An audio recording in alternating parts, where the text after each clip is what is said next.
What is up, Underworld Ministry? I am so glad we're back. I told you we'd be back last week, and I have a very special surprise this week. We literally went from Louisiana swamp to desert to the West Coast. Almost to the West Coast. We'll say West Coast. But if you're an investigator or you're into the paranormal, this has been on every paranormal show. This is in everybody's voices.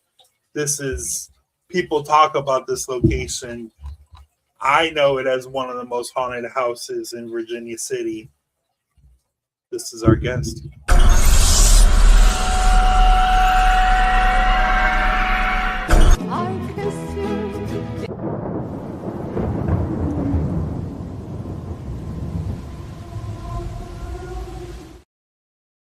That's right, the old Washoe Club.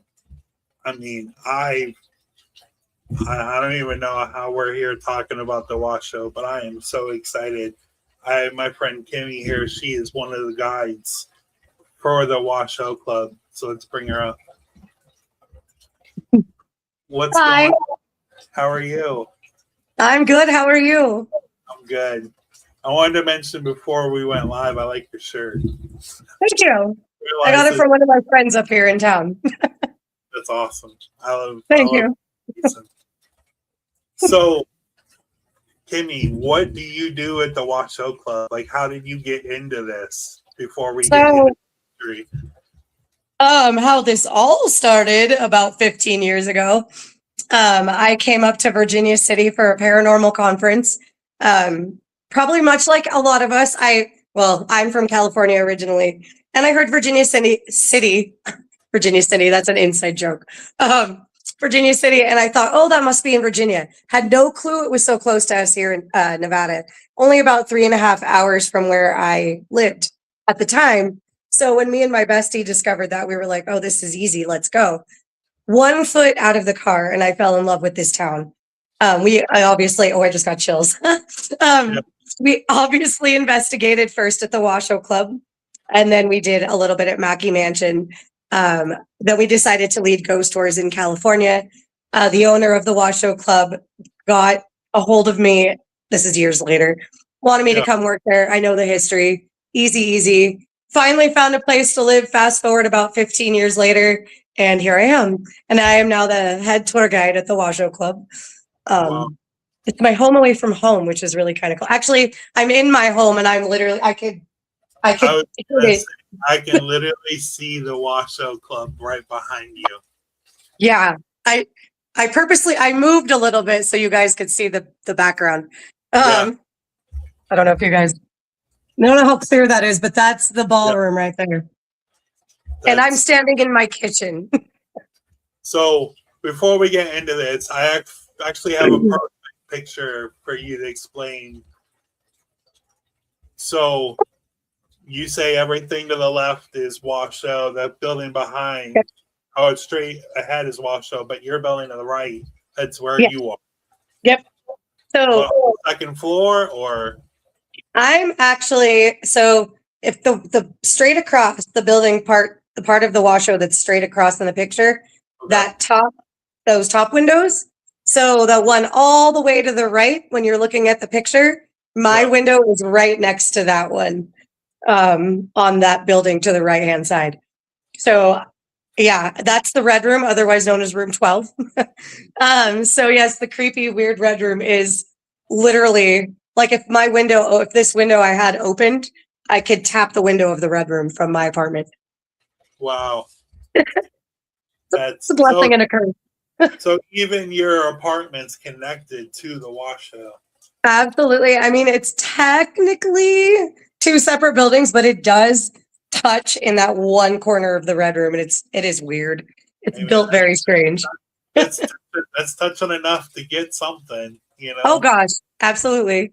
Especially the history of this town, which is, I mean, as we said, Virginia City, you know, from what I know, it was just an old mining town, and it's literally just one strip of road, and you're pretty much it. Yeah, it's actually, so I mean, Virginia City, back in its heyday in the 1870s, the height of the mining, the population up here was about 28,000 people in this tiny little town.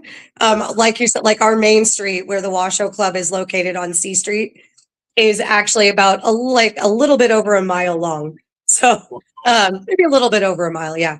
It's not quite large, but the streets do go like up above the Washoe Club and then down below as well. Right now we're sitting on maybe 760 population wise. Wow. That's insane.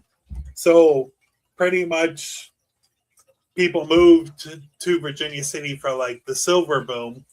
They were mining silver. That's pretty much started Virginia City, right? Or was Absolutely. They did find a lot of gold as well, gold and silver. But yeah, that's exactly what brought everybody here. And then when the boom died down, so did the town. And we're not a complete ghost town, no pun intended. But you're a ghost town, just not an empty ghost town. Exactly. I mean, it is kind of funny because we always joke at 4:00, no matter what day it is, it could be the busiest Saturday of Saturdays. And all of a sudden at 4 p.m., the whole town, it's like a mass exodus. And it's weird. Oh, I got chills again. It is crazy. Like, and there's things that people say, oh, you guys don't even go out after dark. And I'm like, no, the locals, we go out. Like, I mean, there's not much to do after about 5 p.m. But yeah. That's crazy. The locals, they kind of just, you said the Washoe Club's open pretty late on tours, about 5 o'clock, right? Yeah. Actually, on weekends, we do tours until 8 p.m. And then on Fridays and Saturdays for now. And then, of course, Halloween is our busy season. So Halloween, we normally go pretty late on Halloween, sometimes even midnight, depending on if we have the crowd for it. But it's a huge, we have a parade on Halloween. It's almost probably comparable to Salem, Massachusetts, actually. Theirs is a little bigger. They've got a little bit more space than we do, but yeah, for sure. So when 1862, because the boom didn't really start until years later. Right. Was it more of like just a little settlement, just a couple buildings here and there, or? So there was, so our building, the Washoe Club was built in 1862, and most of the saloons were there in 1862 and a lot of brothels. And then it was mostly saloons and brothels back then. And then, of course, come 1875 with the boom of the mining, it did obviously explode a little bit more. We actually at one point had more brothels than we did churches. I'm very sure about that. Oh, yeah. And like right now, really all there is to do after the tours all end for the day, it's still a huge drinking town. We do not have any more brothels. Not in this county anyways. It's pretty fun. So that's pretty much what I know about, the Wild West, the bars, saloons, prostitutes, like that's basically all those things. That was what we were all about up here. And honestly, like even though it's 2026, like other than there's not brothels up here, like nothing else really has changed. People still mine around these parts, like not necessarily in Virginia City, but around in surrounding areas. I actually had a tour guide that actually left for the summer. He wants to come back in the winter because he's going to go gold panning. And he said he's doing really well. And I was like, oh, that's actually really kind of cool. So it's still weirdly a thing. We actually used to have a red light district museum in town, but they unfortunately closed that a few years back. Don't know what they did with the stuff that was in the museum, but. So when the Washoe first opened, because it's been 4 or 5 different things. Oh, yeah. About its life. When it first opened, was it just a saloon, or did they have a brothel in Washoe when they first started, or? So the Washoe Club actually never had a brothel inside of it, but the saloon has always been a saloon. It is actually the oldest saloon in Virginia City. Like I said, built in 1862. The top floors actually started off as lawyers' offices, doctors' offices, some retail space sprinkled throughout up top as well. And then, of course, come the 1870s with the mining and all the wealthy guys that came and hung out up here in Virginia City. We had what they called the Millionaires Club that actually hung out upstairs. Was founded in 1875. People like Ulysses S. Grant were up there, Thomas Edison. Yeah, so Mark Twain never actually spent time upstairs. He just was never, he was gone by then. He actually left Virginia City between 1862 and 1866. So he was already gone before the Millionaires Club came in. But he made his way through town. Supposedly, he still owes money to every saloon in Virginia City to this day, is our running joke, which it probably is true, actually. Sounds like a very Edgar Allan Poe thing to say. Honestly. Yeah. That's funny. So, and then, go ahead. Oh, these were apartments too. So the Washoe Club actually had apartments on the top 2 floors all the way up until 1984.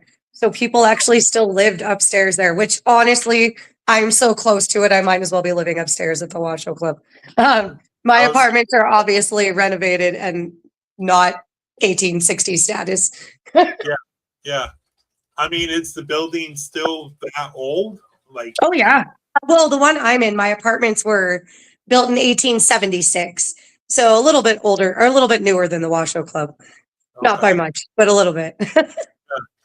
That's crazy. So in 1875, just going off a little Clough and everything, pretty much 85% of the town burnt down, which the Millionaires Club, where they were, burnt down, and then they took over the Washoe Club.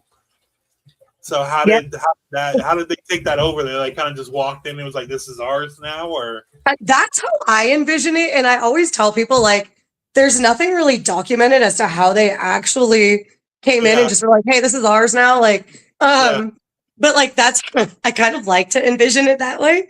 I mean, that sounds like a very Millionaire thing to do. Like, honestly, it probably was. It probably was how they kind of came in, because the Washoe Club was one of the only buildings that survived that fire of 1875. So a lot of Virginia City was lost. That's why a lot of the history too is really hard to find. You got to do a lot of digging, because if it was documented, we lost it in that fire. So a lot of it is word of mouth, and a lot of it is journals. You go to the Historical Society and you find journals from people that have lived here for generations. That's kind of fun when you find stuff like that. Even that's hard to find these days. But so I have a question. Yeah. Now that you're moving around, is that a cutout of Freddy in the window? It is a cutout. You can't. This is just the back side of Freddy. Can you see him?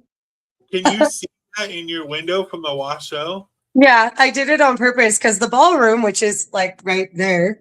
Yeah. So when I moved in, I was like, oh, okay. If I can see the ballroom, then they can see clearly into my apartment. So I used to have him at the foot of my bed just because that's who I am. I love horror movies. My whole apartment is horror movie themed. But I faced it towards the ballroom. The amount of people that I've spooked is insane. There's been a lot of paranormal teams that have come, even bigger ones. I don't know if I'm supposed to name names, so I will not. But you guys will probably know, because it was a really well-known team that got really spooked by my Freddy Krueger in the middle of their investigation while they were filming on YouTube. Did you know? Do you know? What's funny? I did not. There's no way I could have planned that. I heard them screaming, and I was like, I had turned on my kitchen light, and I didn't think anything of it. And I was like, that's crazy. This is like what you guys do for a living. Why are you guys screaming so loudly? And then when I turned it off, they screamed again, and I still didn't make that correlation until I watched it. And I was like, oh my God, I'm such a jerk. And I didn't even think about it, but it's become one of the most funny things, because now people will come to the Washoe that have seen that episode and they want to see Freddy Krueger. If I am at work and my kitchen light's not on, it doesn't you can't see the silhouette quite so clearly. Like right now, they could probably see it perfectly if there was somebody in there. But obviously, if you ever do an overnight at the Washoe Club, there's no electricity upstairs. So Right. you're in complete darkness when you're at the Washoe. So the second I turn my light on, of course, it's going to make a world of difference. Even me Oh. turning on my light probably scares people.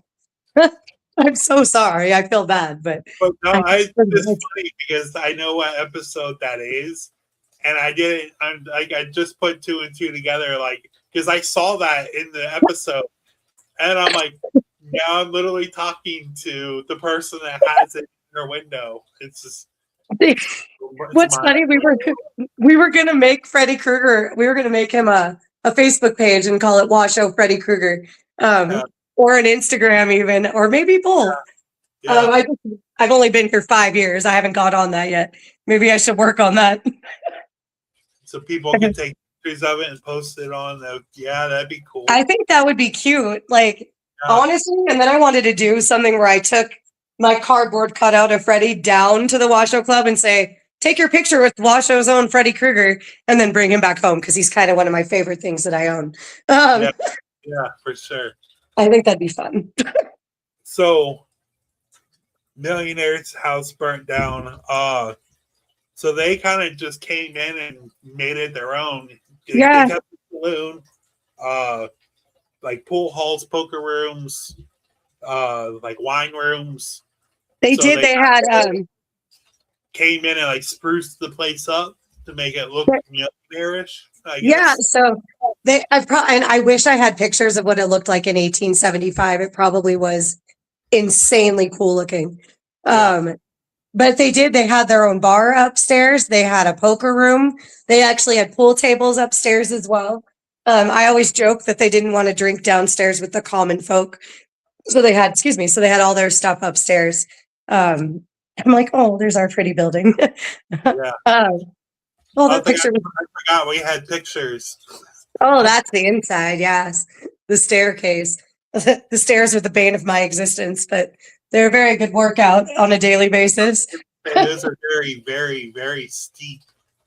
And that staircase, like the first one that's not really visible in the picture quite so much, but you could see the top two stairs. But that second one that goes up to the third floor is steeper than the first staircase. There's 27 steps on the first flight, 23 on the second. So 50 altogether.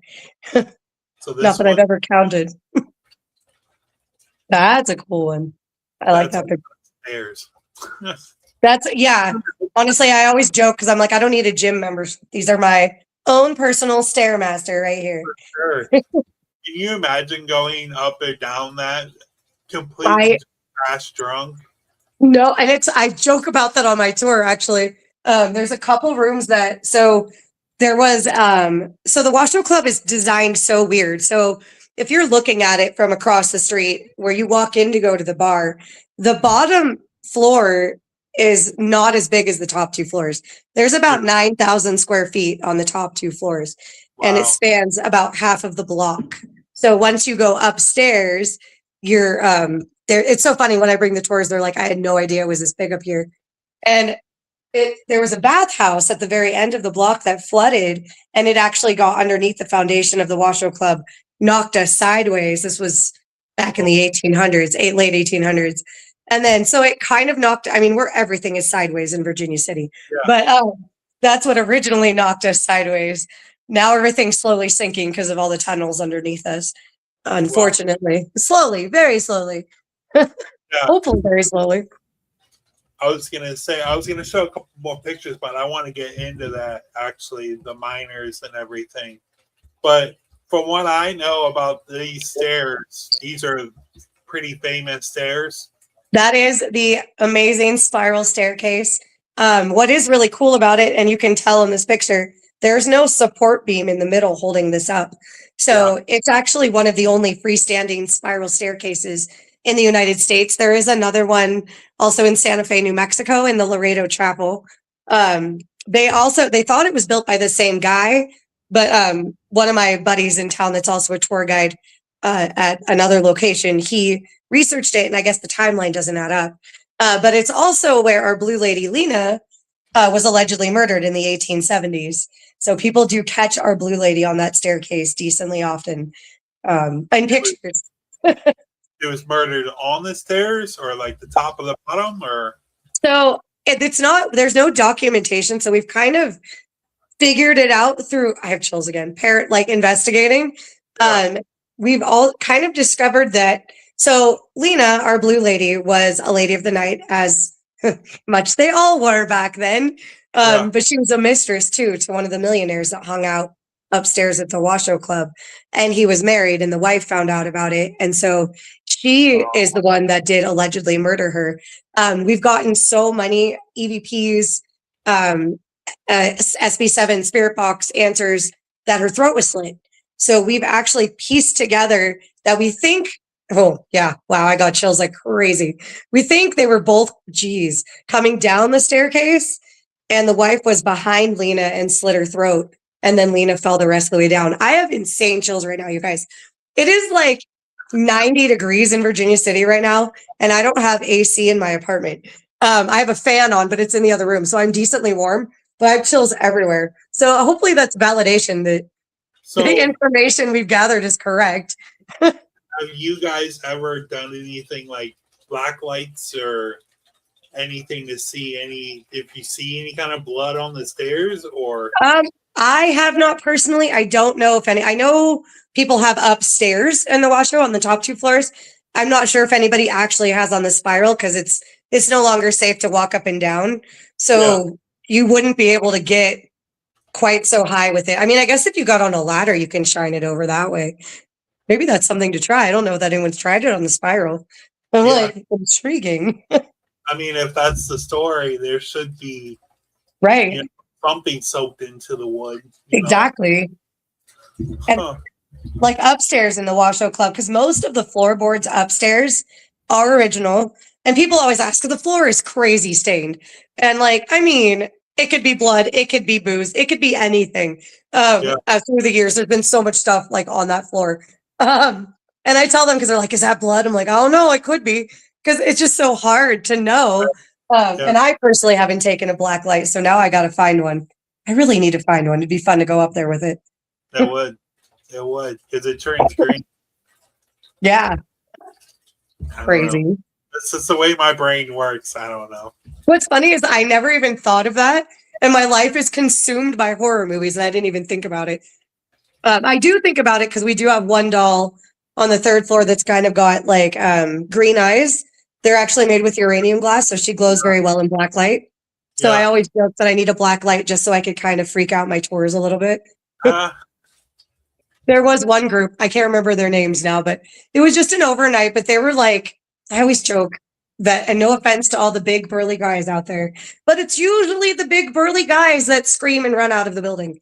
The little tiny girls are the ones that are like, whatever, bring it on. It's weird. And these guys were up there and I'm showing them around for their overnight. And it wasn't quite dark yet, but it was dark enough. And they were panning across the room with their black light camera. And I knew once it hit that doll, it was going to glow. And of course it did. And the guy screamed like a little girl and he ran out of the room. And of course I laughed. And then he got mad, not mad, but he was like, you did that on purpose. And I was like, well, yeah, I mean, you guys are here for the night. Right? Like you guys want to be spooked, don't you? And his buddy was like, that's going on the B-reel, you guys. And I was like, cool, thank you. Thank you for being where I was at. So to get back into the mining and everything, I mean, you're talking about like temperatures of like 114. You're packed into a hole in the earth. You're talking about how many deaths that happened down there, gas. Oh, man. So many. Do you think that, because it turned into a hospital for a little bit, right? Yeah. Like the Washoe Club. Yeah. Yeah. So weirdly, the ballroom, which is the ballroom, is what it was, a ballroom, but it wasn't a ballroom until about 1920 is what me and Justin, one of my other tour guides, we figured out while looking at the blueprints. But that room, again, I don't know how clear it is, so I apologize, but it was an emergency area originally. So in 1862, there was a lot of people that did pass away in that room. right behind my kitchen, or right next to my kitchen.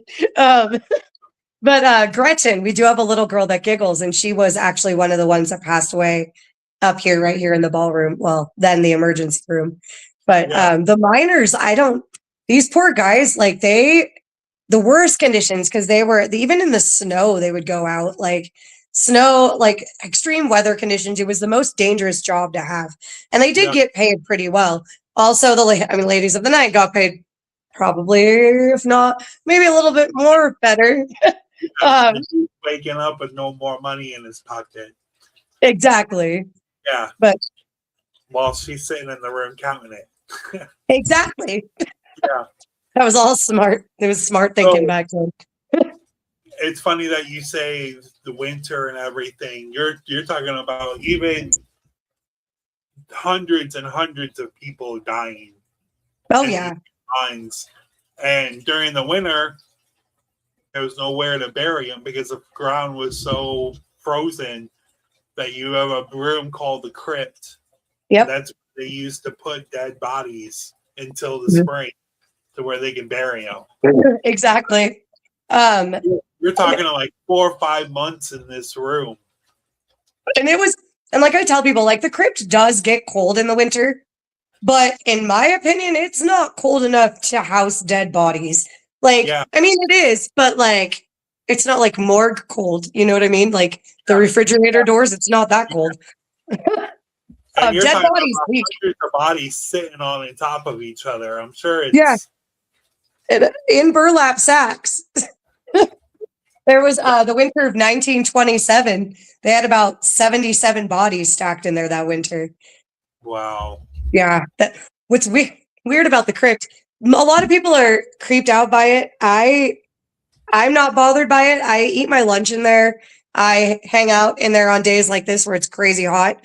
The crypt is usually about 15 to 20 degrees cooler than the rest of the building.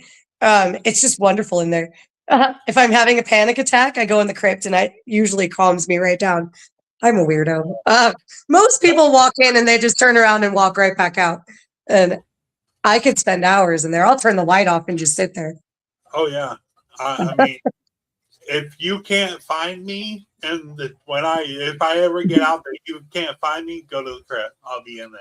It's funny. It used to be my hiding spot, but now they all know where to find me.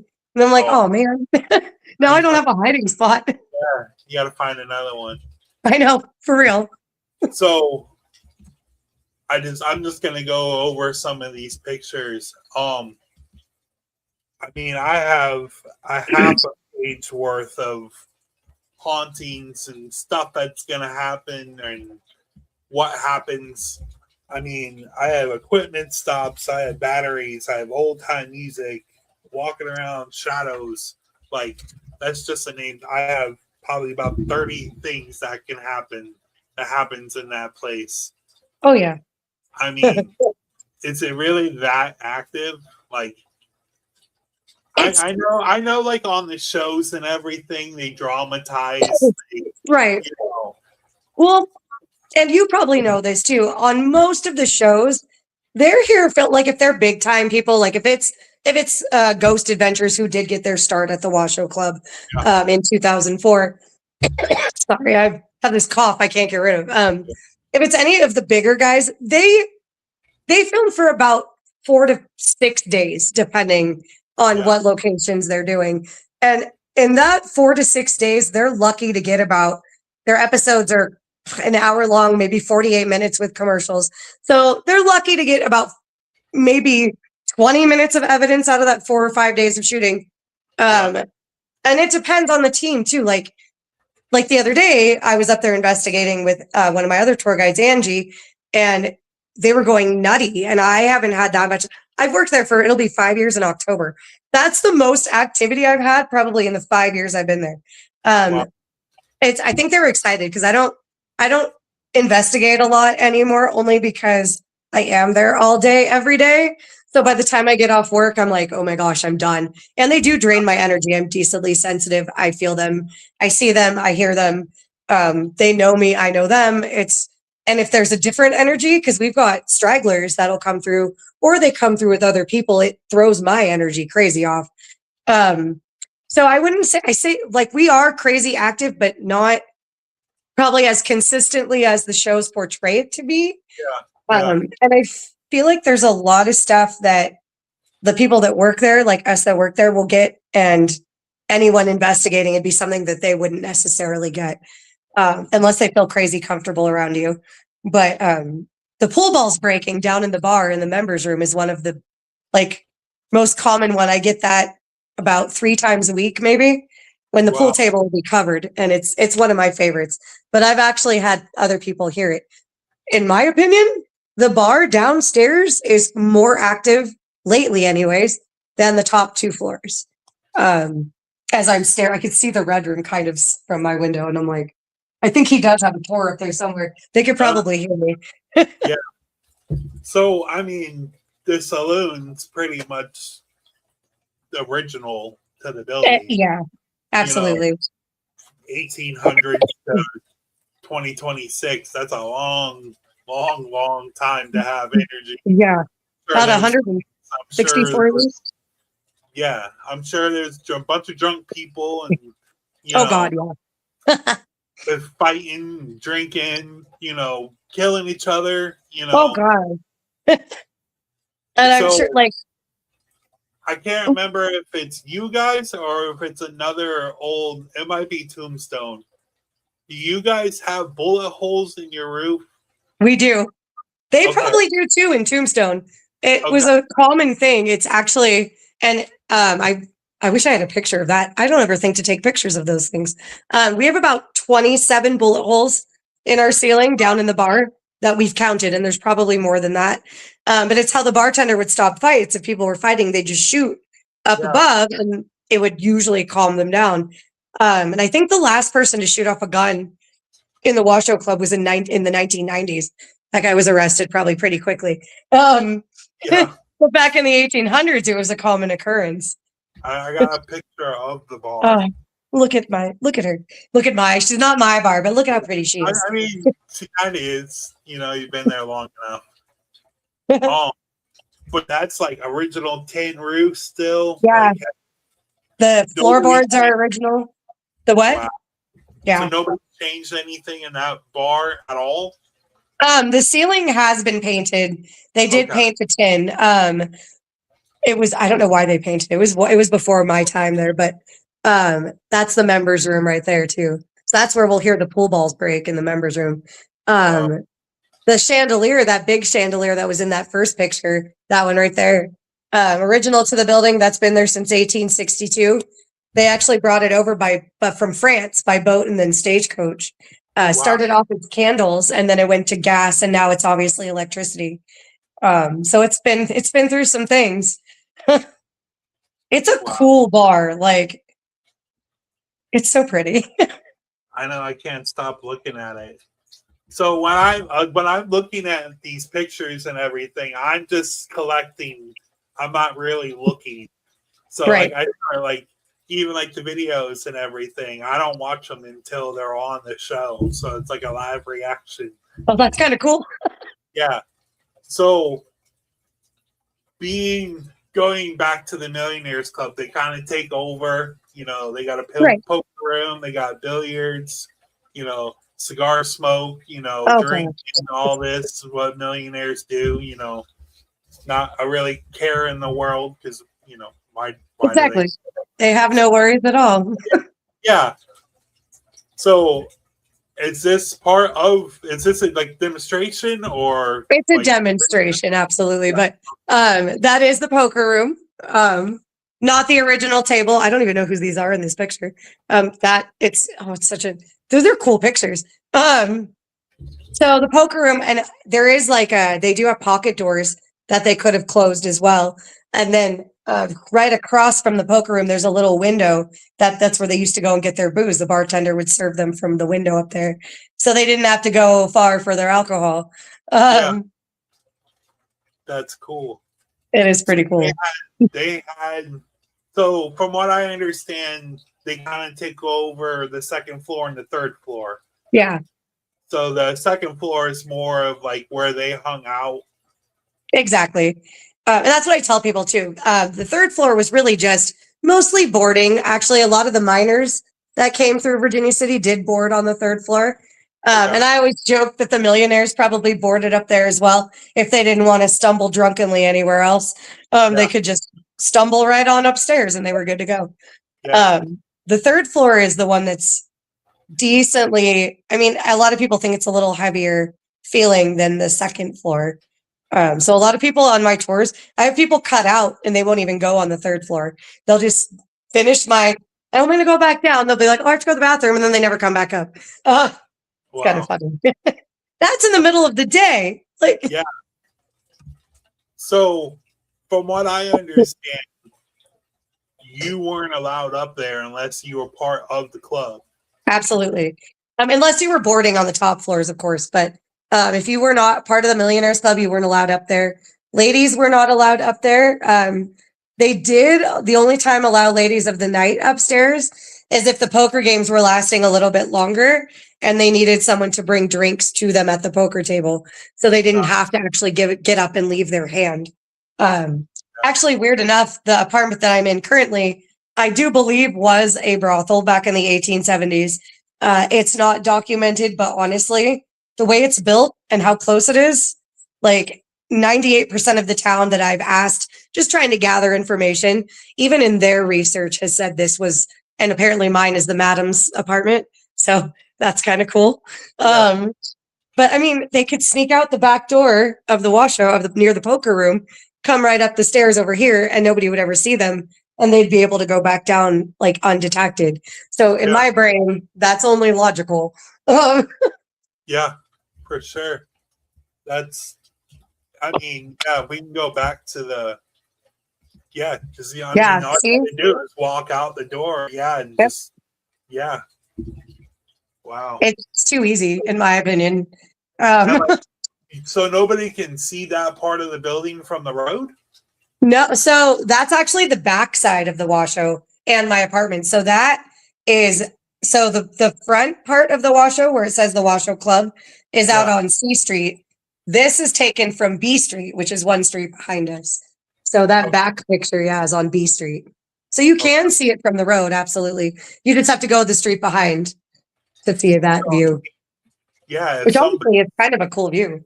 If somebody's sneaking out, they would never know, especially if it's later at night, Exactly. Because then the stairs, the way they're situated and where the door is, like, it's just too easy. Yeah, for sure. So before I get in, I'm a big pool guy. I love billiards. I like playing billiards. But what I thought was really cool at the bar, you guys have literally themed drinks. We do. And that's Millionaire's Punch. That's awesome. And that one, it might be an older one. We did add some new drinks on there too. I think now we've got a ghostly gummy bear. Still have the flaming orb. We still have Lena's elixir and the ghost iced tea. The Millionaire's Punch. I don't drink anymore, but the Millionaire's Punch was my go-to. It has a float of 151 on top. I guess it's to guarantee you do see spirits. Have some spirits with the spirits. Yeah, for sure.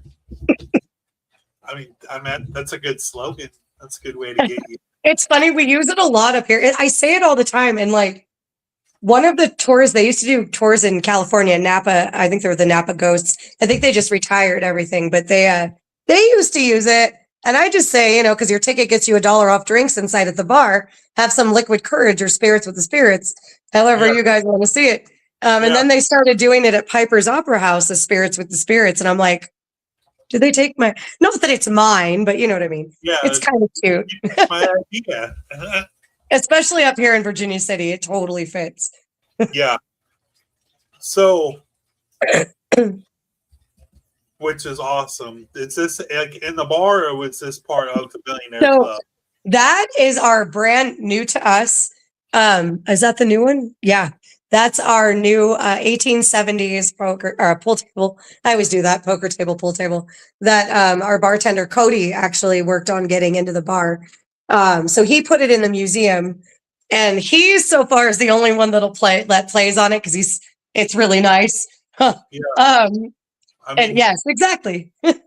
He was going to do tournaments and stuff on it, and I'm not sure how that's going. He did just start a Facebook page, Washoe Club Billiards. If anybody wants to join that page, he does. There's also a pool table we have in our members room that it's $20 a year per person to be a member, but you get full access to that table. And he's been running little tournaments weekly on it. It's kind of his thing. Cool. That's cool. It's really cool. Once they start playing pool and start getting the sounds of balls hitting each other, you guys get at more activity. So Super Bowl Sunday. This past one. That's a massive trigger. It's insane. And what's crazy, I keep hearing bells, and I don't know where I'm hearing them from. I don't have bells in my apartment. What's crazy? So Super Bowl Sunday, we don't have TVs in the bar. We don't want it to become a sports bar. We just kind of want it to be a cool place to hang out. So Super Bowl Sunday is a pretty slow day for us. So the tours were done for the day. It was me, one of my other tour guides, the bartender, and one of my best friends in playing pool. We were just playing teams, just having fun, messing around, nothing serious. We were back there for about 2 hours. And then all of a sudden the bathroom door in the members room just shut. And like when you walk out of that bathroom, it'll close, but it'll stay cracked a little bit. We've been back there for 2 hours and all of a sudden it just slammed shut.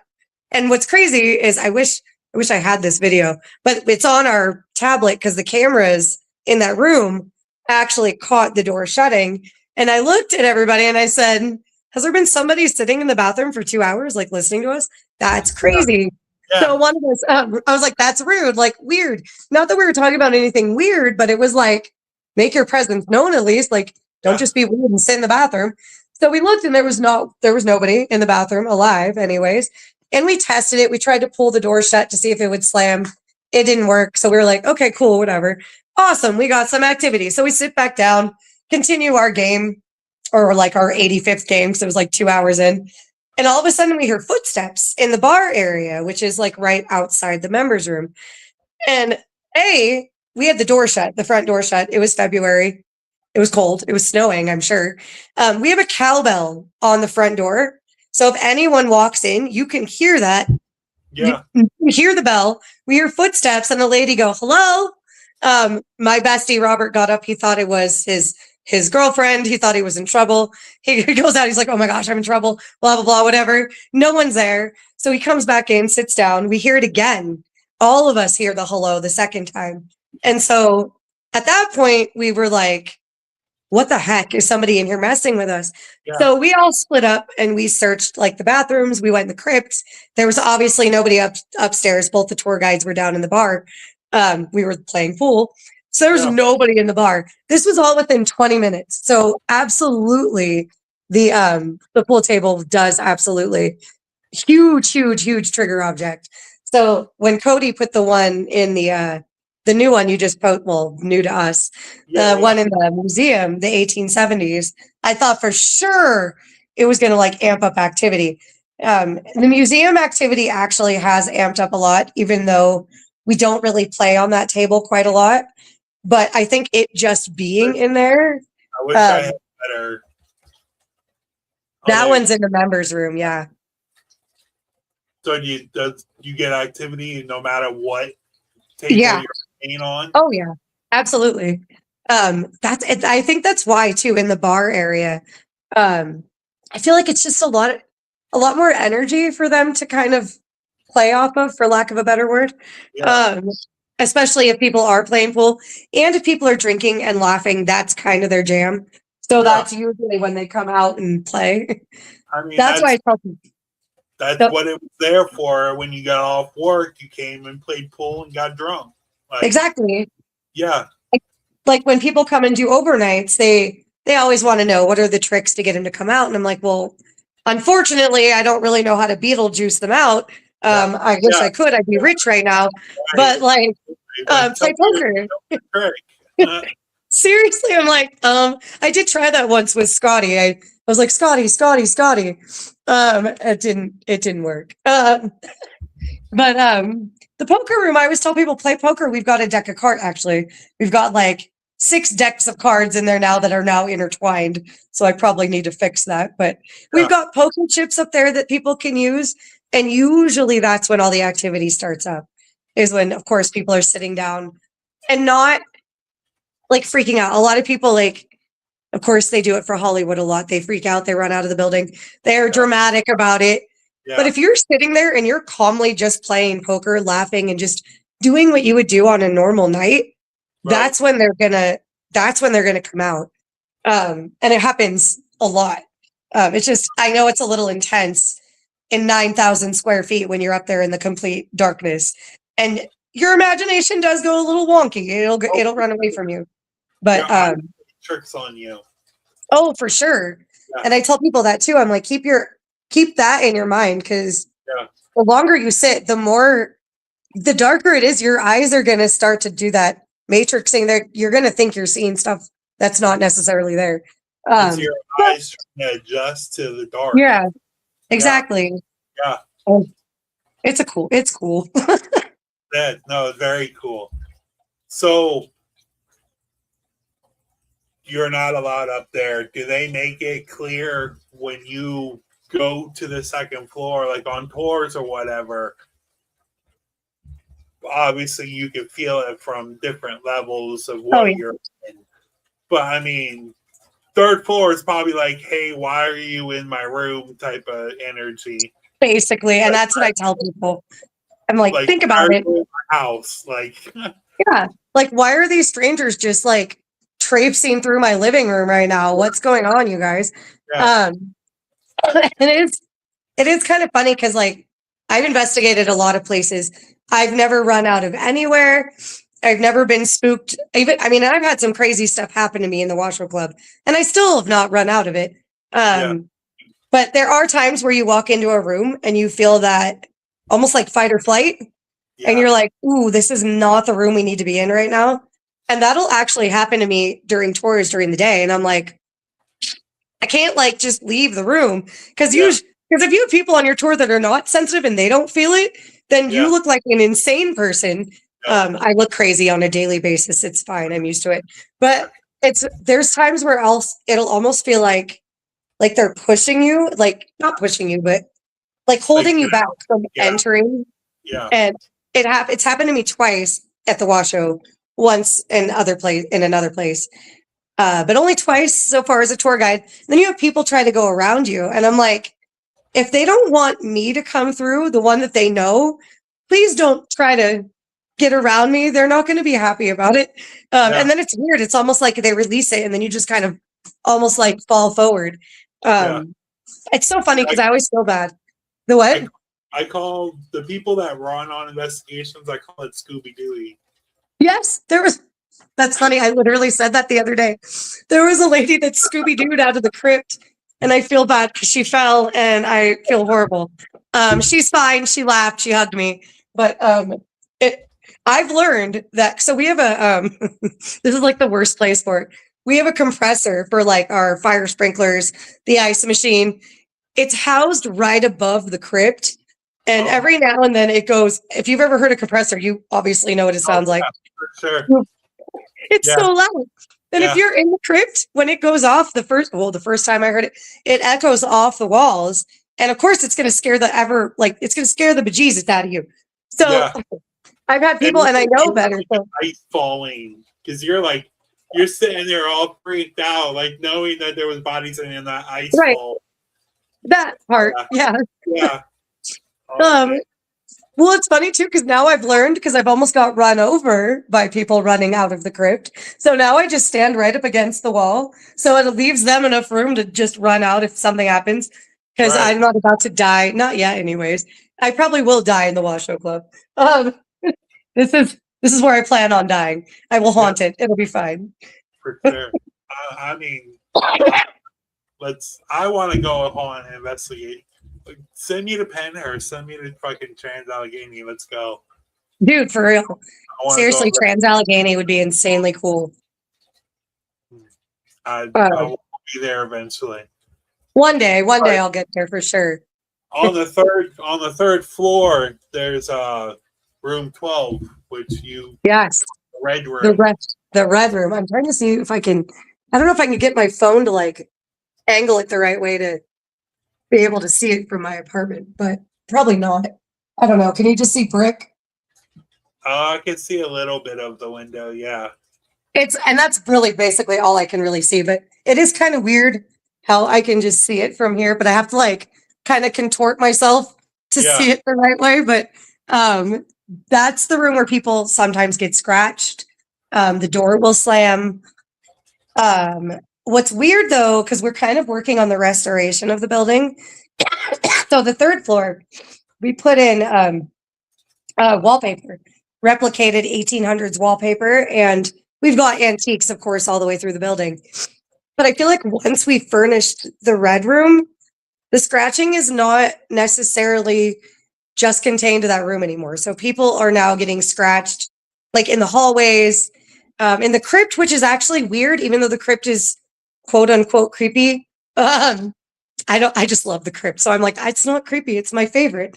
But it's not contained to the red room anymore. So I don't know. We call him the Scratcher Ghost. Some people call him Frank. They've actually started getting the name Frank.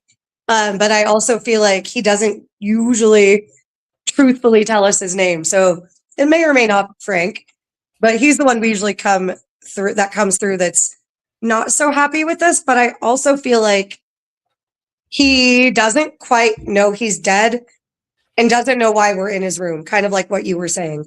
Yeah. And so he's trying to get us out. And sometimes when we come through on the tour, we'll walk out into the hallway and the door will slam behind us, which makes sense to me.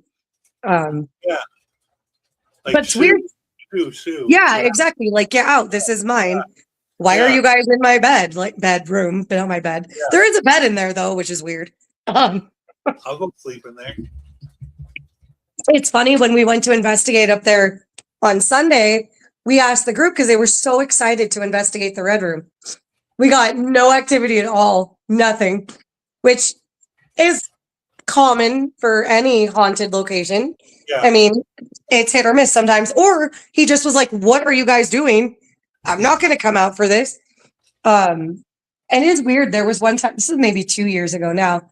You obviously see how close the red room is to my apartment. We were investigating. My bestie, Stephanie, she used to bartend at the Washoe Club. She still does every now and then, but we were up there with another one of the tour guides. And she said she'd never seen the door close. And we were like, really? That's crazy. I like see it, not all the time, but a good handful of times. Yeah. So we're investigating and we're getting all this stuff. So she decides to walk into the hallway. The second she walks into the hallway, the door closed. Didn't slam, but it closed and trapped her. She wasn't trapped in the hallway. Yeah. The SB7 said, I trapped you, baby. And she was like, you trapped me? I was like, that's weird. So she asked if she could come back in the room, and it said no. So she stood in the hallway for the rest of the investigation.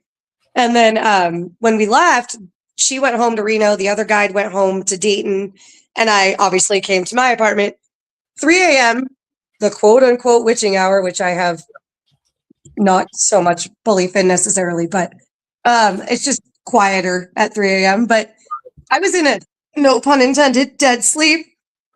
And I hear from, for lack of a better way to describe it, Freddy Krueger nails or razor nails that sounded like was coming from the red room window, like the inside of the window. But it knocked me out of a dead sleep. Oh, I just got chills again. Knocked me out of a dead sleep. And I texted my friends and I was like, you guys left me. I'm not scared of anything, you guys. Moths. I'm scared of moths and butterflies. But the ghosties, fine. I could not go back to sleep. I was so terrified. I was like, what is going on? I was like, you guys left me. You guys are like not even here. And I'm right next door. Really nice, you guys. Yeah, that was a long night. Wow. Even though I love Freddy Krueger. That's the only way I could describe. And his nails are right behind my head, I think. It was so loud. Like almost like tree branches scraping a window.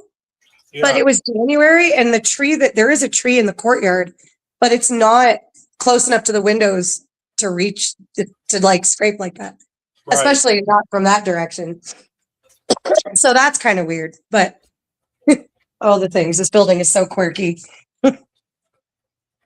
So Quirky. That's a good word. we talked about the little girl. Yeah. Oh, I want to talk about the shadow people. Oh, Because, yes. oh, that's a very big thing in the Washoe Club. Oh, yeah. How many, like, do you see shadow figures every day? Or I see them. I do. I see them all the time. The bartender, you know where they like to hang out in the members room where the pool table is. We'll Really? actually see them walking across the room, like by the doorway. Wow. Yeah. That Wow. one, I feel like there's about, let's see, one, the big guy, got a cowboy. We've got a little guy that's kind of looks like he's wearing almost like a bowler hat. We call him the bowler hat guy. He's little, I always tell people the average height of a man in the 1800s was about 5'6". They were a Yeah. lot shorter back then. So everybody's like, but he looks like a little kid. I'm like, no, he was probably a grown man. He just was 1800 size like me. I'm 4'11". I'm the perfect 1800 size. And we see him. He likes to peek around corners. But like the OG, I call him the OG Shadow Man because he's giant. This guy, that's the one that likes the pool table, the members room. He's the one that we'll hear him. I'll be standing with my back to the members room and I'll hear something running up behind me and just stop. And I'll be like, okay, cool. Who's behind me right now? Turn around and there's nobody anywhere near me. That one's fun. But the shadows, of course, usually it's out of the corner of your eye. Of course, you or guys probably all have seen that. Yes. Very rarely have I seen them straight on. I have seen them straight on. It's only been like twice. One was the little guy and one was the big OG guy. And I just happened to turn in my bar stool and he was standing right outside the members room, almost blocking out the sign above the members door. And I went, oh, I've only investigated this building for about 12 years at that point. Now it's been about 15, 16. I was like, Yeah. thank you for finally letting me see your face to face. Yeah. Thank you for making yourself known finally. That part, because I hate. I think well, can you get it? Like when you see them out of the corner of your eye, you're like, and you turn and they're gone, and you're just like, oh, why? Yeah. So it is kind of cool when you finally do see them Yeah. right there, when you're just like, whoa, there's no denying that one. Sure. They are pretty cool. They're probably the most common guys we do see at the Washoe Club. Footsteps too upstairs, of course. Footsteps anywhere. People getting rushed on the staircases. That's always fun. So I know, Cowboys, the West, everything had the cowboy hats. Had big hats. Yeah. But I know there's the Hat Man. I know yes. that's a certain type of shadow. Do you think it's that, or you think it's just more like residual from old cowboys? I think ours is just residual from old cowboys. I don't think it's the Hat Man which that is an intriguing scenario, the Hat Man. But I think these are mostly just cowboys that are I think most of our cowboy stuff is residual. There is one that we do get that I don't even want to say it's residual because I feel like it could be, I guess. But he seems to follow the tours, but only really in the ballroom. And he likes to hang around by the diamond dust mirror that we have leaning against the wall. And people get pictures of him in the reflection of the windows in the ballroom, but it's never in the same spot in the ballroom. Yeah. Somebody did get a picture of him, I want to say on the third floor too. So I think he kind of follows us around. So I do have a couple of pictures of some stuff that I wanted to show of activity. So I mean, I don't even. I think I got this off your Facebook. I think it was on the Facebook. Yeah. Yeah. I mean, I don't know what that room is or anything. Do you guys have? Because I know back in the day they had ventilation windows above the doors, and that's the way. Absolutely. Is there windows above the door like that? Yeah, there's a transom above the door. It is for heating and ventilation. There's the big one that's directly looks like a sideways door. And then the door that's open right there on the left, there is a little one on the side there too. So, I mean, like, just looking at it as an investigator, you know, they're using the flash, they're taking a picture, so it could be a reflection of the light off that window, Right. or that glass. I don't know. It could be, but it is a pretty cool picture. It is a cool picture, though. It is. Ooh, that one's cool. I don't even know if I've seen that one. That's not even that you're talking about in the background. Yeah, you can kind of see it behind that little orby energy spike right there. The diamond dust. Yeah, we've moved it over a little bit since this picture was taken. This was actually taken right outside the poker room, facing into the ballroom. So actually, oh no, you can't see it from my window anymore. They moved the diamond dust too far over. I was going to try to get a shot of it, but it literally looks like a white Mike and I. It does. That's exactly what it looks like. Like someone just put a white Mike and Ike in front of the lens. That's kind of weird. Yeah, it's so prominent. Yeah, I've seen orbs, but not that solid. What's funny is we get stuff like this all the time. Like people will show me pictures, and sometimes it's a lot of them are in the crypt, but if they have there's a light in the crypt, and sometimes it's a light refraction coming off that light that creates this really cool blue looking orb. And they're like, but it's moving. And I'm like, but you're moving your phone. Like it's moving with you. Yeah. And they don't get it. If it's a 10-year-old, I'm like, good job, buddy. Good catch. But like, I try to explain to the adults that it's a light refraction because I don't want them going away with like fake, false evidence. You know what I mean? Some of it I cannot explain. I mean, I've been debunking pictures for about 20 years, but like, there's a lot from the Washoe that I'm like, I have no clue, dude. No clue. Yeah. Especially this one. That one. I was just going to say, this one, I have tried to debunk this many times. This was taken maybe about 5 or 6 years ago, maybe 5. I think Justin was a tour guide and he took a picture of the guy and what we call the Willie Nelson mannequin. And that's our little bowler hat guy behind him, our little short guy. But you could see his arm, you can see his little foot, you can see his hat. That's why I was asking if you have like the hat man, like the hat shadow people. But this is the only, He's very, very short. I could see how people think it's a kid. It's a kid. What's funny, like if you like zoom in, I don't know if you can on there, but when you're looking at it, you can almost see, if you can see the door behind him, you can almost see the line of the door through his hat. That's why that was my one giveaway that I was like, this is not photoshopped. And they showed it to me right when they came down from the tour. People have not yet people always try to replicate this photo and not one person has gotten it. Also, what's another thing that's weird that I noticed about 3 months ago after like 4 years of looking at this picture, the only thing in this picture that's alive is blurry. The guy to the right is blurry. Willie Nelson is totally clear. And the shadow is totally clear. Just his face. Yeah, exactly. That's what I think is weird too. I mean, the whole picture is weird, but like for sure. When you factor that in, it gets even more weird. Wow. Yeah, so, people are like, you mentioned Ghost Adventures. We don't really talk about Ghost Adventures on it, but I mean, it's a Washoe. That's where they started. Right. So I remember watching that episode and falling in love with Ghost Adventures. But if I do remember correctly, that's where they had the brick thrown. Yeah. So Gold Hill actually is where in the basement of the Gold Hill Hotel is where the brick was thrown, but it is on that same documentary that they had put out, the 2 hour long, that has their apparition at the Washoe Club.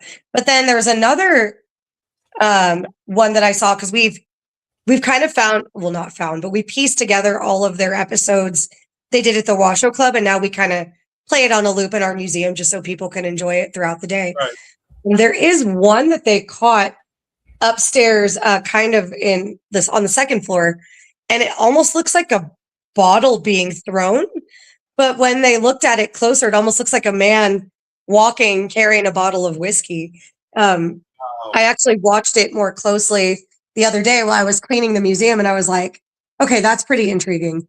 So they've gotten some really cool evidence at the Washoe Club. They're always scared to come back, which I think is funny. The big bad godfather of He's that's all well. I'm It's gonna funny say. because like when I'm they not were gonna they, try to get sued from Zach from making he's a joke. he's So, wonderful. I've actually met all of them, and they're all quite lovely. But they were here filming in town about like right after Halloween or right before Halloween, just this past year. But they didn't. They did come into Washoe, but they didn't film here. But we did let them upstairs because he just wanted to see it. They hadn't been up there in years. So we're like, yeah, go up. They're fine. And so they walked around for a little bit. And they filmed at the Ponderosa and they filmed at the Sugarloaf Hotel. But I don't know if they've aired the episode yet. I haven't seen anything new, but did you say they investigated a Ponderosa? yeah, the Ponderosa, it's a saloon. Oh. Not to be confused with Bonanza. Yeah. But for sure, names for that. I know yeah. Well, yeah. I try not to talk about them, but I mean, it is crazy. That's where it started in Virginia like City. Literally, it all began at like I don't even like Washoe Club, Silver Queen. It all happened in Virginia City in 2004, and that was what 26 years ago. So kudos to them, man. Like they've come far. It's still cool that Shadow, they caught their first full-bodied apparition upstairs in the ballroom right here. And people will still catch that same guy. I think that one is residual, absolutely. People will set up their cameras the same way as Ghost Adventures, and they will catch the same dude. So that one's kind of fun. I'm sorry you can hear Zach's voice all day. All day. Sometimes it's funny because you'll go in the crypt and you could hear the movie playing when you're in the crypt, but it's usually pretty quiet until they yell. And then all of a sudden he's like yelling for Nick or something. And you're like, what's going on? Hello. And then you're like, oh my God, it was a DVD. Everything's fine. Telling Aaron to go into some creepy space. Yes. Always. Poor Aaron. You always guys, in the morgue. Yeah, for sure. Have you done a solo in the Washoe Club or? Not really. I mean, it's crazy because like I am upstairs all the time by myself. And there are times I'll just sit there and just listen to the building.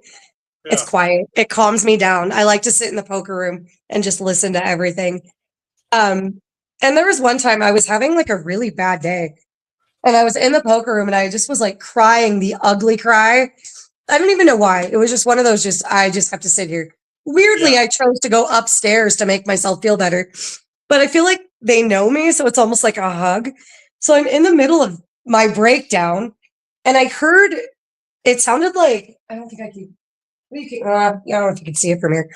We have a really big piece of furniture in the ballroom and it sounded like it fell over.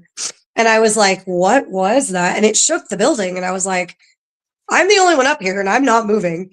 Yeah. And so it made me turn on one of my apps on my phone, which it's so old. I don't even know if it exists anymore. I haven't used it in years and I didn't even know if it was still going to work. So I turned it on and it kept saying 5, 5, 5. And I was like, 5? What are you talking about? And so I looked because people like to leave money on the poker room table just to honor the ghosties. And we leave it there. We leave it upstairs for them. That's their money, not the tour guides. Every now and then we do take it down, but it goes into the restoration of the building. Sometimes it's just like hundreds of dollars up there. And I was like, well, maybe they're talking about the money. And so I had picked it up and there was all the 5s that were up there were gone. And I was like, oh. I was like, what happened to the 5s? And it said stolen. And then I said, well, who stole them? And it said man. So it was telling me that some man stole the 5s. I have no idea who he is. That part I didn't get to. But so, I mean, to that extent, I have done solo stuff. But I mean, I was only up there for maybe half an hour during the day. Like, but I mean, I would totally go up there by myself. I love it up there. I'm Yeah. weird. That's crazy that the spirits like, yo, they took our money. Like, Yeah. And I was like, I'm so sorry. What's funny is I've actually taken money out of my own money and replaced it because I felt bad. I'm like, I'm sorry, you guys. Like, this is yours. Like, I'm so sorry for the, whoever took it. I apologize. Hopefully they're not having the worst luck in the land because they took our ghosties' money. Yeah. Hopefully they're doing all right. But yeah, it was crazy. They were like, hey man, they're stealing our stuff. Yeah. But I mean, I've gotten some cool stuff upstairs by myself. That was one of them. What was the other one? Oh, we have a lot of I use the term machine very loosely. They're like 1800s washing machines. And it's basically like a crank. Yeah. And I was in the ballroom and I was going up. When you do the overnights, you have to lock the back door with a padlock. So we go up and through in the morning to make sure everything's okay.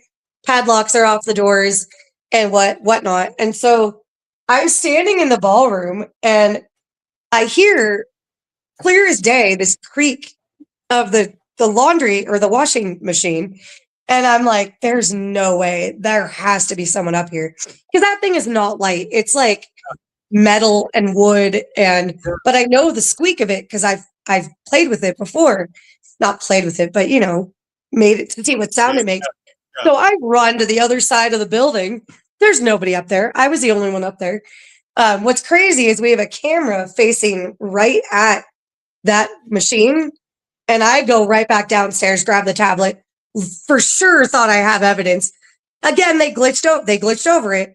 I'm kind of mad about that one. Because you would have seen the whole wheel turning.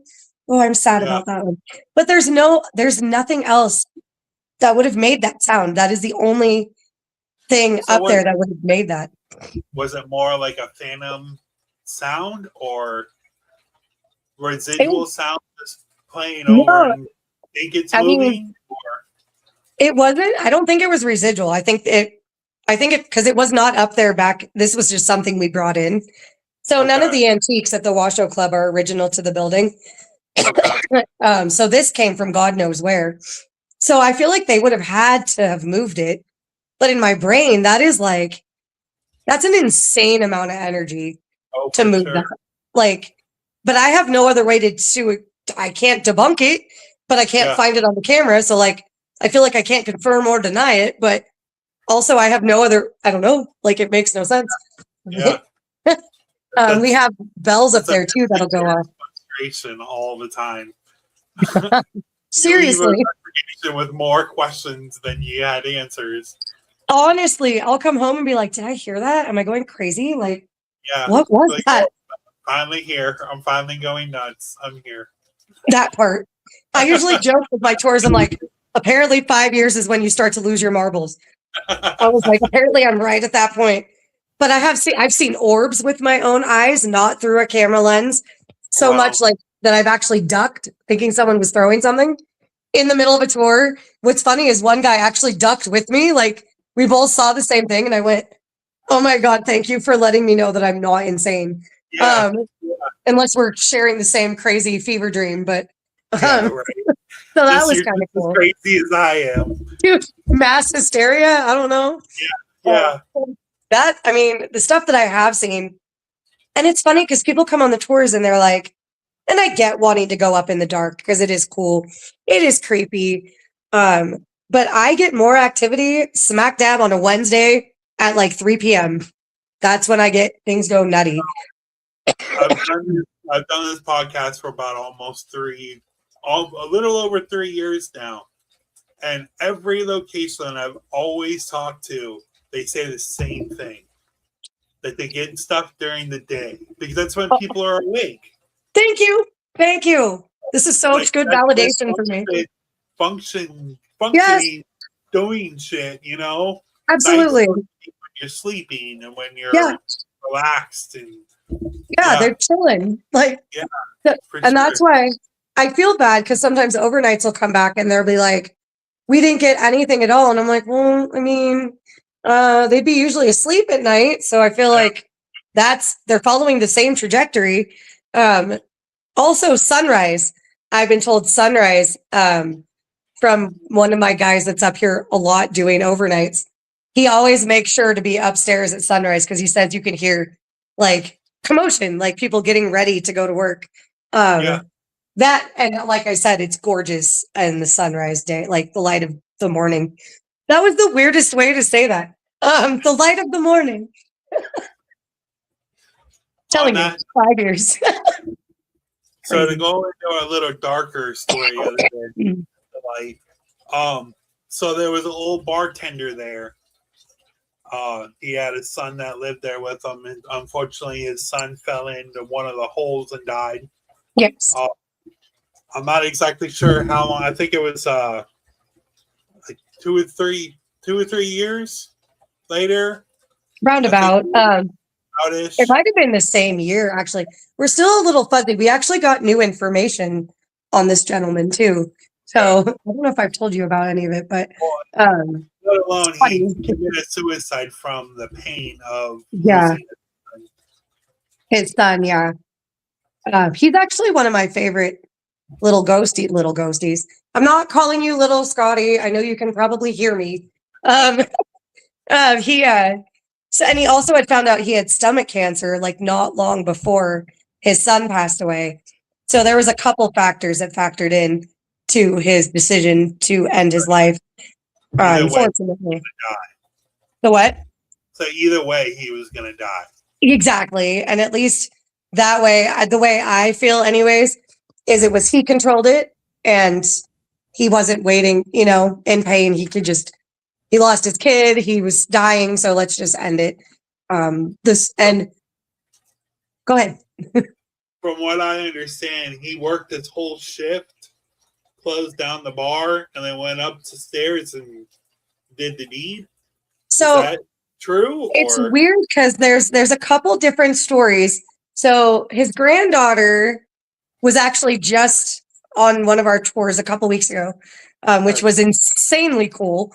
Especially for me. I've been talking to Scotty for about 15 years from beyond the grave, and that sounds so creepy. But she actually showed me pictures of him in his living days. Oh, wow. So now I have a face to go. Well, I'm not going to cry. I totally cried in her face. Now I have a face to go with the person that I've been talking to for so long. What's sad is I asked her if he had worked at the Washoe Club, and that part she wasn't sure of. He was a bartender in town at what is now the Roasting House. Back in the 1980s, it was called the Brass Rail. I do believe he worked at the Washoe Club briefly. I'm not sure if he was still working there on the day that he did commit suicide. But he did supposedly borrow the gun. Apparently, he had a roommate, and he borrowed the gun from his roommate. And he did shoot himself in the head up here in 1982. And it's funny because there's a gentleman that just started coming to town about maybe 2 years ago for Hot August nights. And he moseys on up to the Washoe in his amazing 1967 Mustang Fastback. I'm a huge Mustang fan. I'm sorry. And I drooled over his car. And I'm like, if only it was a 1964 and a half, man. But I'd take a 1967 in a heartbeat. Yeah. And he starts talking to me and he goes, do you guys do tours here? And I said, yeah, we've done tours since about 2012. And he was friends with Scotty. And so he starts talking to me about Scotty. And I went, what? So I was like, I'm sending you up on a tour. It's on me, dude. Like, you go upstairs. He comes back down in tears. He was like, oh, man, because somebody had an SB7 spirit box. I have so many chills right now. He had the SB7, or someone had the SB7 running, and it said John. And that's the name of the guy that was his friend. So Scotty was talking to him while he was up there on the tour. Now John comes up pretty much once a week to come hang out with us. Now we call him Uncle John. But the amount of information I got from this man is insane. Plus with the granddaughter being up there a couple weeks ago. Yeah. So it's been a very emotional last couple weeks for me. But just to have a face finally to put to this man, man. Like a spirit getting that excited to seeing an old friend, right? They haven't seen each other in years. You know? Since 1980s. I've never heard that ever. Like Oh my it's god. like getting excited.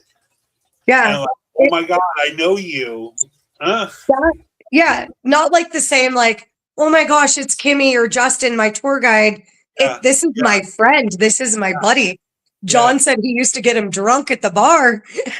I was like, dude, that's funny. Um, so it's cool. Like that is honestly, yeah, I guess I've never had that happen either until here. That's funny. Yeah. It's kind of cool. That is kind of cool.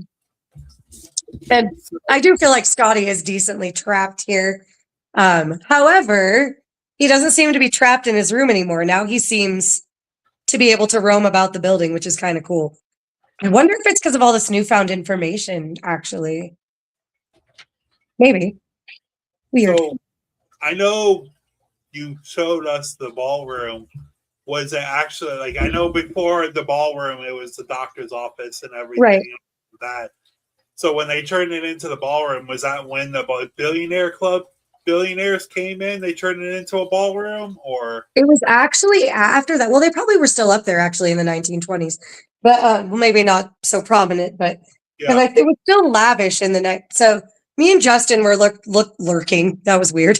Looking at the blueprints, and we were able to kind of piece together that it looks like the 1920s was when it became a ballroom. okay. So it was, and then I asked. So I actually, there's a couple people that live in town that actually lived here when these were the apartments, when actually lived in the Washoe Club. Yeah. And because I couldn't for the life of me figure out what the ballroom was in the 1980s, because obviously it wasn't a ballroom in that time frame. And they said it was just a common area. It took me, I had to get her drunk. Because they don't like to talk about it a lot, I feel like. And she finally like told me all these stories, but I was like, that was so uneventful. I thought it was gonna be something crazy cool. It was a common area, so if people didn't want to sit alone in their little apartments, they could come and hang down in the common area, quote unquote ballroom. Yeah. I was gonna ask, did they ever have like parties and balls there, or that You know what's weird? Not that I know of, and that's the weird thing. Like I was watching, there's this really wonderfully terrible B-rate movie called The God Monster of Indian Flats, and it was filmed in Virginia City. And they filmed one of the lavish ballroom scenes, and I was like, is that the Washoe Club? And it wasn't the Washoe Club, but it made me think there had to have been crazy parties, I'm sure, in the 1870s, yeah. which I don't have photographs of at all.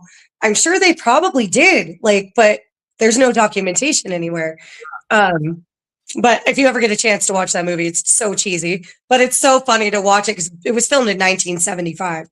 But you can see like not a lot has changed in Virginia City.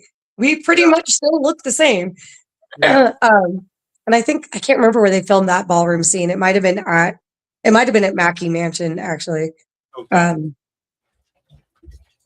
But I'm sure they had some lavish things going on up here for sure. I'm sure. You know how millionaires work. They like parties, and who knows what those people did up there. God only knows, dude. And I feel like a lot of times, sometimes they just don't. They're like, we'll ask them a question, they'll be chatty, and then all of a sudden you'll ask them something, and they're like, they just stop talking. And I'm like, oh, okay. I wonder if it was like a Freemasons or like a secret society or something. That's what I think. I think it might have been. We did have a Masonic hall, excuse me, up here in Virginia City as well.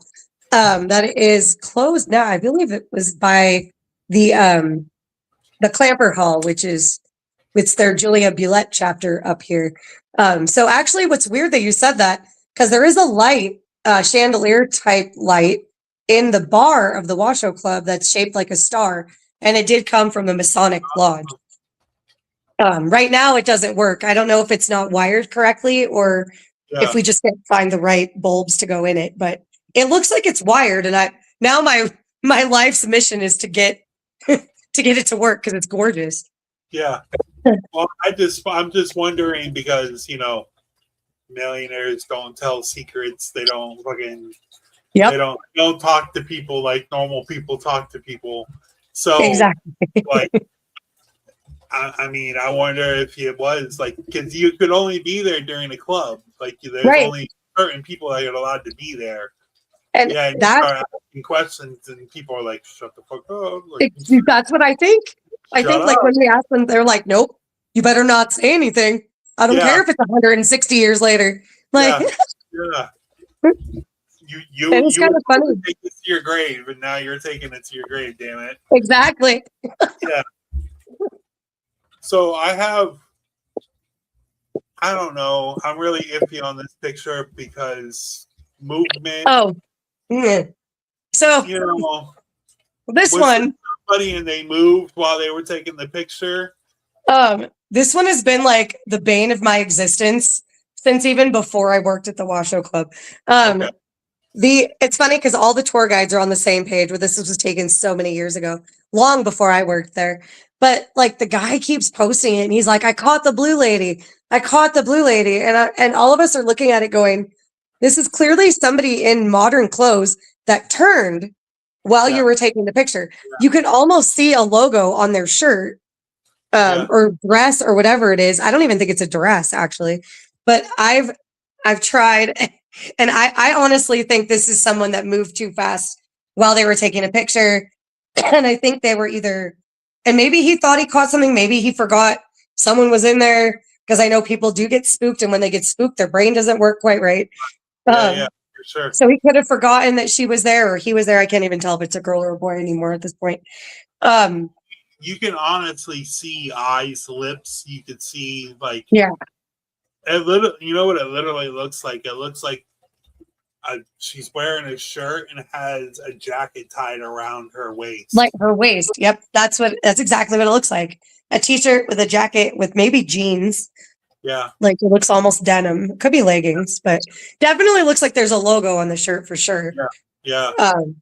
And it's funny because they keep posting it and I'm like, they actually haven't posted it in a while. And every time we go on and we're like, no, this is clearly just somebody that turned too fast, blah, blah, they get all mad.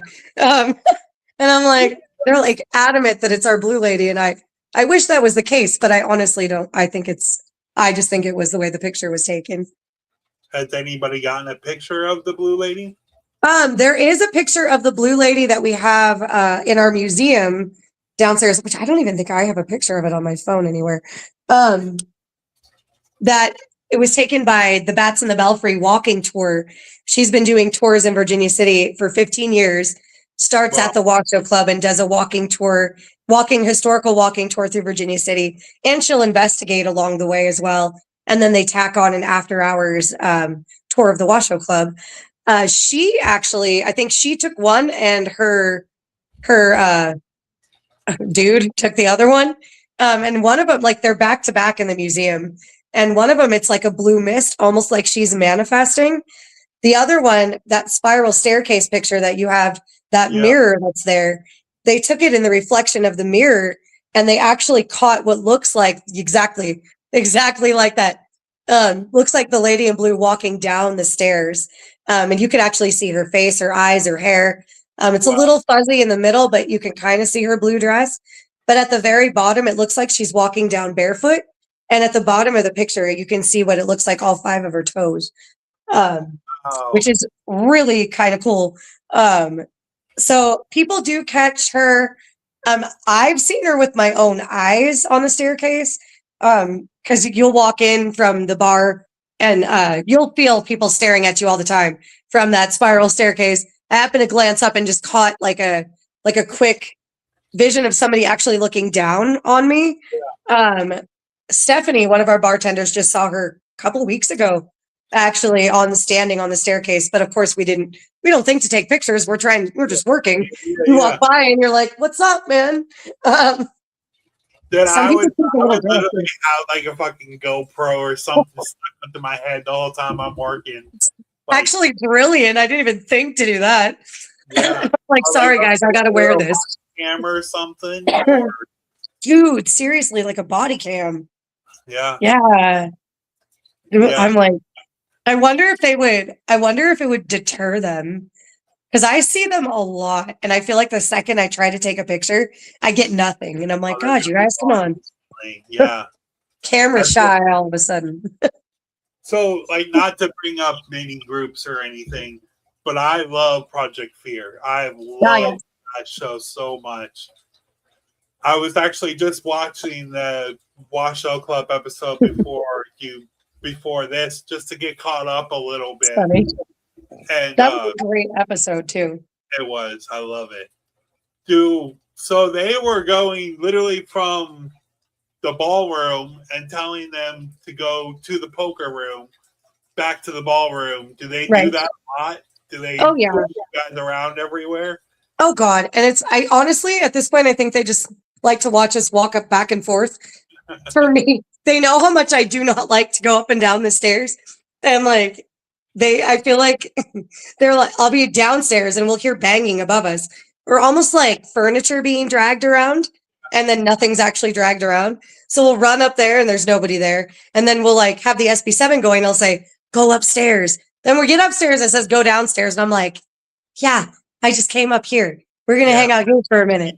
We're gonna hang out here. I'm out of breath. That part. Because all you're going to catch now is all of us breathing heavily. Because now we've traipsed up the stairs. Yeah. That's awesome. Yeah, they do that quite often.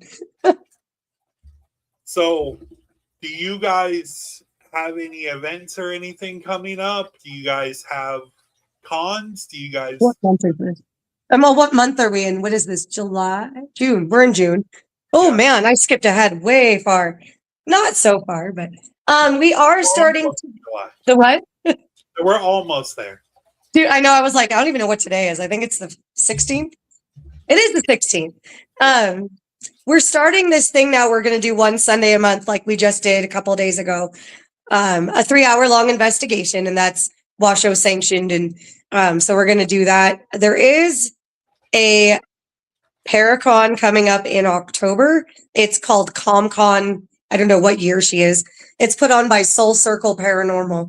And it's a really cool event. Shane Pittman is usually there in October. Aaron Sagers is also there. I think he's going to be at October. She usually does one in April and one in October. Shane is usually at all of them, but Aaron Sagers usually only comes to the one in October. So those are my favorite ones. They've got vendors. They do tarot readings. Then they do investigations, of course.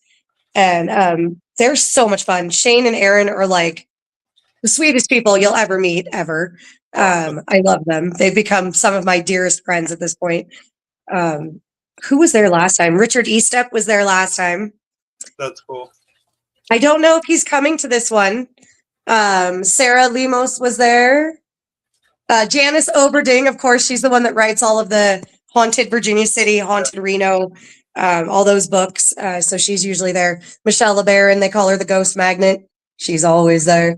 So those are pretty fun. And I think she still has tickets available for the one coming up in October. I'm not exactly sure of the prices because they change a lot and there's different packages you can get too. I want to say she probably has, I think she has a new location for October as well. I'm not sure of what it is yet, but I know she usually does the Washoe Club.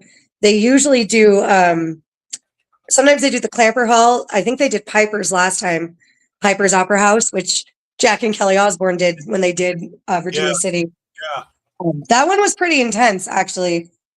She was terrified to come into the Washoe after she left Piper's. She's like, I'm not going up there by myself. Yeah. So me and one of the bartenders went up with her, but yeah. So if I can send you a link too for that if you want to post it after the thing. Yeah, for sure. I think she has a link already for the tickets. I just can never remember how much they are and when she's going. So a little bit about the Washoe Club. What are the hours for investigating? How much is it? So just a regular tour if you're just there during the day. Our first tour is at noon usually. If it's a busy like 4th of July weekend, our first tour on Saturday will probably be at 11 a.m. But right now, 7 days a week, our first tour is at noon.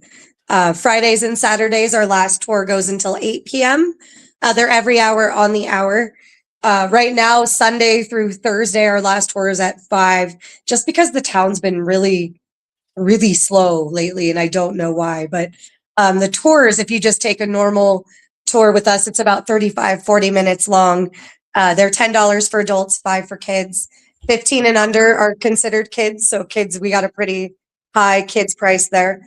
Not high kids price, but the age limit is pretty high. 5 and under are free. And then if you want to book your own overnight, which we do every day of the year, except for Thanksgiving and Christmas, of course, it's $400 and you can have up to 8 people with you. Everybody would need to be a Washoe Club member, so another $20 per person. That lasts you for a year. Honestly, that gives you access to the members room where the pool table is. I feel like it pays for itself with the pool table, honestly. You get the fancy bathroom. I call it the fancy bathroom. And then you get discounts on your drinks. You get discounts on merchandise. We actually do a members party the 3rd Saturday of every month where members drink for free from 6 p.m. to 8 p.m., which is pretty cool. And then if you guys don't mind being cold, we do a little bit of a discount on the overnights, January and February. It's only $200 for up to 8 people. So it's kind of a steal. Honestly, like if you don't mind being cold, which I would much rather it be freezing right now. I'm like dying in my apartment right now. 90 degrees is pretty high for Virginia City. And it was snowing 3 weeks ago. So there's that. But I mean, I live in Florida, so I'm used to 90 degrees. I'm like dying right now. I'm like, this is not okay. 90's normal. We're getting into like the hundreds right now. Where are you? Oh, there she is. Sorry, I was like, I hear my cat and I don't want to step on her. And then it's honestly, I feel like our investigations are probably one of the most inexpensive out there. They're the most affordable ones, honestly. Plus, you get it from, so if you come during the week, like if you're here on a weekday and our last tour's at 5, you guys can get up there about 6 p.m. and you have the building till 7 o'clock in the morning. So it's literally all night long. And like I told you earlier, I think before we were live, you don't have to stay all night. Most people leave between 2 o'clock and 3 o'clock in the morning. But I highly recommend staying until 7 a.m., honestly. But all that information too is on our website. We have a little contact us form just to fill out for like, because it fills up kind of fast, the overnights. So we have people send in like what dates they're looking for, and then we contact them and have them pay over the phone through the bar phone. It's pretty fun. It's a fun night. Awesome. And you get access to the museum and the crypt, just not the bar. That's the biggest question. Everybody's like, do we get access to the bar all night? I'm like, no, we do lock you guys in the museum. But we show you how to get up and around and how to lock up in the morning, of course. Yeah. Wow. Well, hopefully I get to go up there and see everything. Well, it's not really up, kind of up and over. I guess it's up and over. Up and over. Yeah. But yeah, hopefully I get to do it, or maybe one day we can get together and do a walkthrough or something. That would be cool. Maybe somewhere like go. I don't know if you want to do it live, but the Wi-Fi is very, very iffy at the Washoe Club. If you've seen any of the YouTubes, you probably have seen they kind of cut in and out. But we did get new Wi-Fi, so it should be a little bit better than it was. We just put it in like maybe a month ago. So it might get a little bit better. But yeah, maybe like after the last tour of the day, like on a Thursday or something, because I'm tour guide on Thursdays usually. I can go up and like record and walk you guys through when it's quiet and no one's going to bother me. Yeah. You know what I mean? I would love to see it for sure. Yeah, I mean, totally. Other than like seeing it on the TV shows and pictures, right. Who knows? We did a interview investigation thing at Eloise. They were doing a walkthrough investigation. We were doing a virtual investigation. Ooh. And we were getting activity. Like I was answering, like asking questions on my side, and they were still answering me in Eloise. Cool. So I'm like, okay, my wheels are turning now. Now I'm like, oh, maybe we could do something like that. That would be fun. I've done it at I've done it with Eloise. I've done it with Wildwood Sanatorium. We've done it at the McIntyre Villa with Stephanie before she sold it, which Stephanie, I love you. I don't know. It seems to work. We wanted to do something. We started to. I know Justin started one. When was that? Maybe like 3 years ago. We kind of went live. I wasn't really a part of it, but they went upstairs. They were live, and they were doing kind of that. They were having the people at home ask the questions, and it was working. But we only did it like 2 nights, so maybe that's something we can kind of do maybe more of. That might be kind of fun to get back into. Especially too, because I feel like a lot of times you guys will see stuff on your side that we're not seeing while we're sitting there. You know what I mean? Yeah. You're more focused on the environment that we can't see. I'm focused on what you're showing me. Exactly. It's perfect. I feel like that'd be awesome. That'd be really cool, actually. Yeah. But yeah, we can definitely set something up. But yeah, for sure. Thank you for coming and talking to us. Absolutely. It's a location that I've known pretty much my whole life. Oh. I've been into the paranormal because it's been on like every show. Oh God, yeah. Every investigator talks about the Washoe Club. It's crazy to think. Like I always tell my tours, I hit the lottery with this job. I don't know what I did right in a past life. Everyone always asks what they did wrong in a past life. I don't know what I did right in a past life to end up with the amazing life that I have right now. Like, I don't know who I pleased, but thank you. Because it is kind of a cool place to be. Right time, right moment, I guess. Absolutely. Yeah. But thank you so much for coming on. And thank you. Definitely come back and hang out with us again. Absolutely. I'd be happy to. Awesome. Thank you, Kimmy. And thank you, Chris. Have a good night. Oh, you too. Actually, before we go, I forgot to mention this. They would kill me if I forgot. I do have a new video to show you. We are officially sponsored by Incredible. Here's the video. What's up, Underworld Industry? I just wanted to come on and let you know about our brand new sponsor, Incredible. You need banners, you need thank you cards, business cards, postcards, custom stickers. Let us know. You have a podcast, you need a new banner, go to Incredible.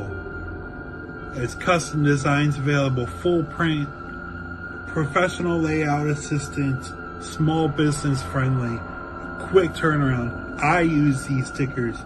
You have bands, you have a paranormal group, you have anything that needs stickers, use Incredible. And if you see this video, use my promo code Underworld10 and you will get a discount on everything that you get.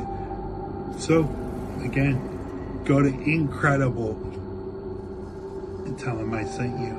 Remember, always stay creepy. Very cool. That's right. Go to Incredible and you can get a discount using my code Underworld10. Thank you for sponsoring an awesome show. But thank you again, Kelly, and I hope you have a great evening. You too, Chris. Definitely. All right. Remember, everybody, stay creepy.